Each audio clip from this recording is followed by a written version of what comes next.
Bonjour. Bonsoir. Bonne nuit pour les couches tard. Bonne journée. Nous sommes cette semaine avec Maître As qui nous reçoit très gentiment comme d'habitude dans ses bureaux. Et la première question que j'aimerais lui poser aujourd'hui, qui est liée un peu à l'actualité de cette rentrée de septembre-octobre, c'est un tout nouveau site qui a un nom amusant comme les Français savent singer un peu la langue anglaise. Ils l'appellent The Dédicace avec ZE, thedédicace.com. The Dédicace offre donc la possibilité d'acheter non seulement un livre que vous souhaitez et d'obtenir la dédicace personnalisée de l'auteur pendant une période. Est-ce qu'a priori il y a une nouveauté? Est-ce que la dédicace peut devenir un droit d'auteur?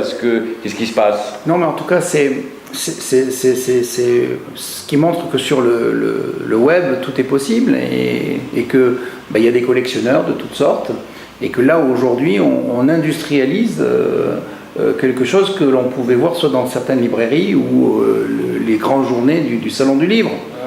Mais j'ai les droits d'auteur sur cette dédicace. Vous n'avez pas de droit d'auteur. Je peux le revendre. Vous avez un livre sur lequel vous avez un auteur qui, moyennant finance, vous a fait une dédicace. Elle est à moi la dédicace.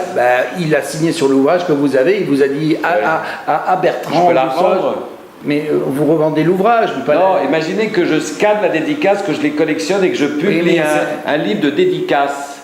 Toutes les dédicaces qui m'ont été faites. Imaginez que je fasse un livre de 100 pages avec 100 dédicaces. Je publie ce livre. Elles sont à moi les dédicaces. Il faut se remettre dans le contexte, Bertrand Dussol.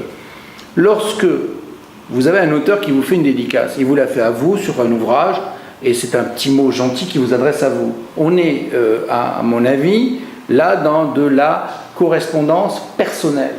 Et donc, c'est protégé par le secret entre vous et lui. Le droit ou j'ai pas le droit? C'est un détournement de la finalité initiale. Je serai auteur avec une dédicace et vous voudriez commercialiser les dédicaces. Alors, désormais, je serai auteur. Je mettrai également ne peut pas être commercialisé, strictement personnel. Si vous ne le mettez pas, je peux. Parce que les usages aujourd'hui font que lorsqu'un auteur dédicace un ouvrage, c'est pour la personne et c'est un clin d'œil de l'auteur avec la personne. Il n'y a pas de commercialisation là-dessus. Je vous explique, parce qu'une dédicace, c'est pas forcément une signature. Pour moi, une dédicace, c'est une phrase, voire deux, et une signature.